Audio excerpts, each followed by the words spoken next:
Back in the 20th century, a 16mm projector in the classroom meant a fun movie day instead of a boring teacher lecture. The films told students the correct way to do things. But what if the kids learned a different cinematic lesson? Were these health films educating students about good and bad behavior, or was it really teaching them a good way to be bad? Was there a dark and dangerous side to health films? I'm Randy Jones, the original cowboy from Village People, and I'd like to invite you to join me for Danger Health Films. Tonight we learn whether health films really taught us about courtesy and manners or how to fake social niceties. We start with courtesy at school, which reminds students that pushing kids over is bad. But is there a darker message? We're visiting room 10, an exhibit on courtesy. May I present Mrs. Anderson and her son Bill, who is in the class. They too have come to see the exhibit. Let's watch to see if the people act courtesy. Watch how Pete and Marion act as host and hostess. They know that courtesy means showing respect, thinking of the other person, real friendliness. Courtesy is a great way for clever kids to get others to do their bidding without threats. When Pete mentions the neat job Bill did on the exhibit, Bill is pleased. That's courtesy at work.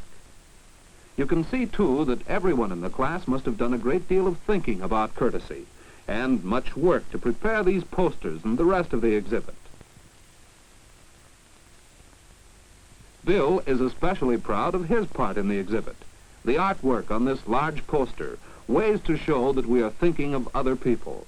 Bad kids start the day thinking of others too, mostly how to steal their milk money.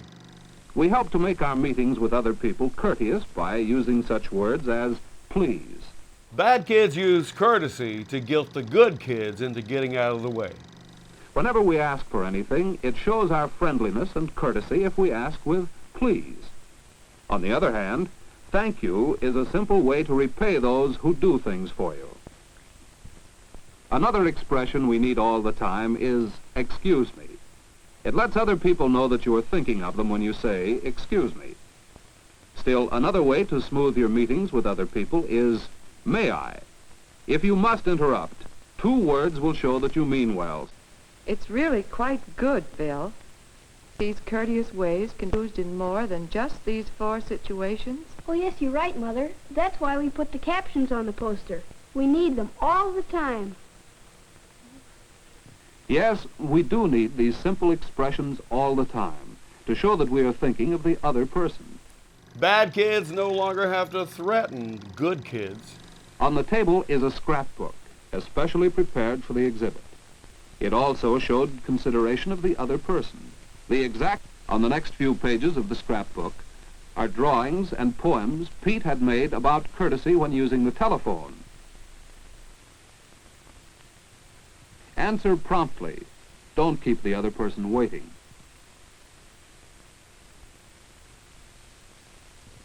Friendliness is one of the main parts of courtesy.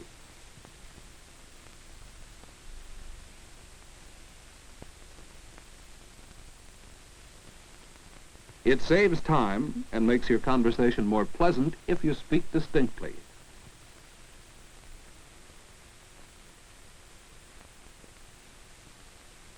It's courteous to be brief. Someone else may want to use the telephone. So much for the scrapbook. Only one thing makes school fun: Taco Tuesdays. It's a scientific fact. Over here is a poster that another student made. Be a good listener. It pleases the speaker to know you are really interested in him. And then, too, you can learn much by listening carefully. Mrs. Anderson is being a good listener now, isn't she? And then there's the matter of introductions. How will Bill introduce his mother and his teacher? Mother, may I present Miss Barton, our teacher? See how Bill shows respect to his mother by mentioning her first. Because she is the older woman, he presents Miss Barton to her. And he helps their conversation get started by explaining who Miss Barton is. It's so nice to meet you, Mrs. Anderson. Bill has told me how much he enjoys your class. He's learned so much about courtesy. How did you teach him to make such a polite introduction? Perhaps Bill should explain that, Mrs. Anderson. Well, in our practice in class, we learned that introducing people was just a matter of showing respect. Marion, I'd like to introduce my friend Pete. Bill mentioned the girl's name first and showed respect by presenting the boy to her. You can mention either name first with two boys of the same age. Bill, this is Pete. Pete Dalton, Bill Anderson. How do you do, Bill? Hello, Pete. So the poster that grew out of this practice is included in the exhibit. And that's how the class learned that introductions are really easy. Just remember to show respect. Courtesy, it's the jujitsu of bullying. Well, it's time to go now. What have you seen here? That is, what have you seen besides the posters and scrapbooks of the exhibit? As you watch the host and hostess, their pleasant manner standing at the door to thank their guests for coming, as you see the guests reply graciously, you realize that it's the simple things, being friendly, thinking of the other person, and showing respect that make up everyday courtesy. Real living courtesy has made the evening a pleasure and a success. Bad kids can use courtesy at school to bully with no tears. How Quiet Helps at School does its best to sell silence to kids. Now hush. Did you ever walk through the hall at school when the other children were in their rooms? Did you ever listen to the sounds that come from the rooms? Some rooms sound like this. What's happening inside? Is it the Spanish Inquisition? It looks as if everyone is busy at work. But it's so noisy. What makes the room so noisy? Well, children don't stay in their own work groups. Sometimes children drop things on the floor. They call across the room and talk out loud. Betty, Betty. Yes. It's hard to think about your own work in such a noisy classroom. You couldn't learn very much here. That's right, Daddy. Well, where did you leave off then? I left off for the, And you couldn't be proud to be part of such a noisy room, could you? Well, I'm proud to have been in Studio 54. Do all the rooms in school sound like this? Let's visit another room. Listen. It's so quiet. Aren't there any children in this room? Not if the cough syrup is doing its job. Would you tell us what we read? Oh, there are children here. And they're all busy, too. But there aren't any loud noises. Just the sounds of working. We call these work sounds. Listen. Why do you suppose this room is so quiet? Fear of being executed during recess. Perhaps we can learn from the teacher, Miss Bradley. Well, I think it's because each of us helps to keep the room quiet when we're working. Her ruler swinging hand must be strong. But we're not quiet all of the time. You're not? No, we know there are times and places to be quiet, and other times and places when we can make noise if we want to. For example, when we play, we make all the noise we want. Sometimes making a lot of noise is a part of the fun of the game. Silent Simon says, stinks. But when we go to the library, we are very quiet. When we watch movies, we are careful not to make too much noise. That way we can hear and learn more. Miss Bradley already hates me. And you know, we have found that knowing when to be quiet is a part of growing up. Offices where people work are busy but quiet. Unless your office is a disco. And that is the way we keep our room. Because a quiet room helps all of us learn. How do you do it? Well, each of us knows how to work quietly. That's very important. Will you show us? Of course. Well, while we pretend to be working, who would like to show how we work quietly at our desk? These kids have learned how to fake learning. Bobby? Now, why is Bobby clearing his desk? Oh, now there won't be anything to fall off and make noise. You keep on your desk only things you need. That's part of keeping the room quiet. Uh-oh, the point broke. He'll have to sharpen the pencil. Can he move quietly so he doesn't disturb anyone? Do you think you could walk this quietly? Listen to this work sound. When he turns it slowly, it doesn't bother anyone. Work sounds tell that you're busy. They don't disturb others.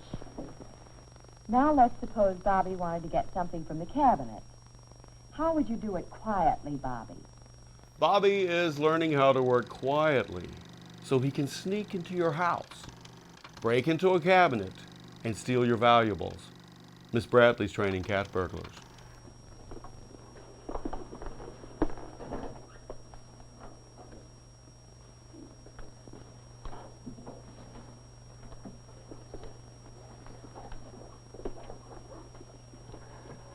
Bobby certainly knows the quiet way of working by himself, doesn't he? Well, of course, all of us have to, if our room is to be a good place to work. Now, Bobby has shown us some of the ways of working quietly by ourselves. Who would like to show how we work quietly in a reading group? All right, bring your chairs up. Oh, moving chairs will certainly be noisy.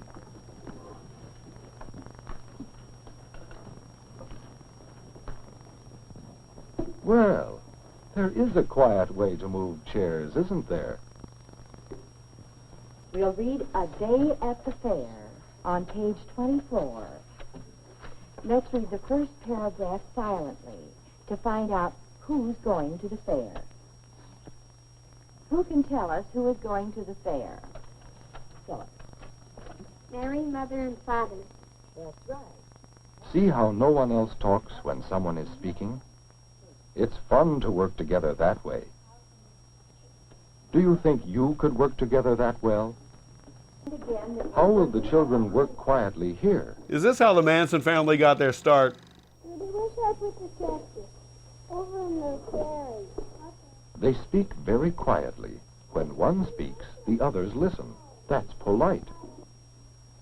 They stay near the table. They are not bothering children working nearby. Once these kids learn how to pick locks, they're ready for a home invasion. You can see how quiet helps us, can't you? Thank you, Miss Bradley. This is a good room to work in, to learn in. Do you know some things you can do to help make your room a quiet place for work? There's no proof that Miss Bradley used her kids to run a crime ring. They all stayed silent. Lunchroom Manners wants you to be better than a puppet, but there are still strings. Just before lunch one day, a puppet show was put on at school. It was called Mr. Bungle Goes to Lunch. In the puppet show, Mr. Bungle came to the boys' room on his way to lunch. He looked at his hands. His hands were dirty, and his hair was messy. But Mr. Bungle didn't stop to wash his hands or comb his hair. He went right to lunch. Then, instead of getting into line at the lunchroom, Mr. Bungle pushed everyone aside and went right to the front. So far, Mr. Bungle should keep pushing his way to Congress. Even though this made the children laugh, no one thought that was a fair thing to do. Then, in the lunchroom, Mr. Bungle was so clumsy and impolite that he knocked over everything, and no one wanted to sit next to him. How can kids not want to sit next to Mr. Bungle? They're so judgmental. And when he finally knocked his own tray off the table, that was the end of the puppet show. The children knew that even though Mr. Bungle was funny to watch, he wouldn't be much fun to eat with. Phil knew that a Mr. Bungle wouldn't have many friends. He wouldn't want to be like Mr. Bungle. This movie is so anti-Mr. Bungle that it promotes Bungle bigotry. Later, Miss Brown said it was time for the children who ate in the cafeteria to go to lunch. She hoped there weren't any Mr. Bungles in this room. The Bungle attacks just keep coming. On his way to catch up with his friends, Phil almost walked past the boys' room, but he stopped stopped and thought. Were his hands clean? No, they were a little dirty. Phil remembered that Mr. Bungle didn't wash his hands.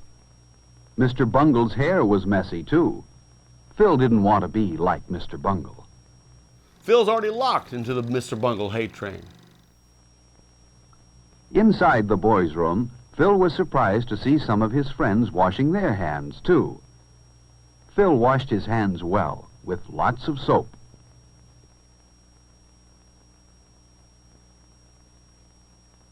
Then he rinsed the soap off. Phil dried his hands well, too. When he was finished, he threw the paper towel in the basket where it belonged. And then he made sure that his hair looked neat. Now, Phil and his friends were ready for lunch. Phil and his friends are ready to cruise the lunch ladies. There was a line of children waiting to get into the lunchroom when Phil got there. He saw some boys he knew at the front of the line. They waved for him to go up to the front with them. But Phil didn't want to break into line as Mr. Bungle did. So Phil went to the end. That was the fair thing to do. Though this film's in color, Phil's school is white only. The line moved very fast, and soon Phil was inside. First he picked up his tray, and then he slid his tray along. He always enjoyed looking at the good food in the cafeteria. It tasted good, and was good for him, too. Instead of having a sandwich today, Phil decided to take the hot lunch. Mr. Bungle would have chosen a liquid lunch. But Alice took the last carton on the tray. Maybe there was more milk, so he said, "May I please have some milk?" Phil remembered to say, "May I?" and "please." That was very polite. Yes, there was more milk. Phil remembered to say, "Thank you," when he took the carton of milk. Phil had good manners. He didn't want to be like Mr. Bungle in the lunchroom. So much Mr. Bungle hate. Phil didn't want to forget his dessert. The cake looked delicious. That chocolate cake is so huge it integrated that school. The lunchroom supervisor said she had noticed how polite Phil was, and she smiled at him. She wouldn't smile at a Mr. Bungle. Phil went to the table where his friends were. He put his tray down carefully, pulled out his chair quietly, and sat down. He knew his friends wouldn't like a noisy Mr. Bungle at their table. There was someone Phil liked, Freddie. Phil would rather be like Freddie than like Mr. Bungle. For all we know, Freddie was a Mr. Bungle on the down low. A boy ran past their table. You shouldn't run in the lunchroom. Only Mr. Bungle would do that. Phil and his friends wouldn't like to have a Mr. Bungle at their table. Even in an all-white school, Phil and his pals have someone to segregate from the table. He saved his cake for last. Only a Mr. Bungle would eat his dessert before he'd finished the rest of his lunch. 90% of his lunch is that cake. As each of Phil's friends finished, they didn't leave the table, but waited for all the others to finish eating too. Everyone at the table cleaned his own place well. But look at that table. It was left very messy. Phil thought a Mr. Bungle must have sat there. I don't think Mr. Bungle is suffering from obsessive-compulsive disorder. Phil's friends were careful to put their waste papers and empty milk cartons where they belonged. In this way, they helped keep the lunchroom clean. Phil was certain that Mr. Bungle wouldn't put his paper in the waste basket and his empty carton on the milk tray. Mr. Bungle probably wouldn't bother to put his lunch tray in the right place either. Phil has graduated to stereotyping Mr. Bungle with his assumptions. But Phil and his friends did. Lunch was good today. And then Miss Brown told Phil and his friends how proud she was of them. They had left their table the neatest in the lunchroom. No one here was a Mr. Bungle, and no one wanted to be. Are you like Mr. Bungle? Mr. Bungle is a shame because he spoils lunchtime. Don't be like Mr. Bungle. Have good lunchtime manners, and lunch will be more fun for everyone. It's even more fun now at lunch that Phil can slur kids as Mr. Bungle. What do you think now? Did these hell films warn about the dangers of bad manners, or did it educate students how to courtesy bully, quietly steal, and be a cake bigot?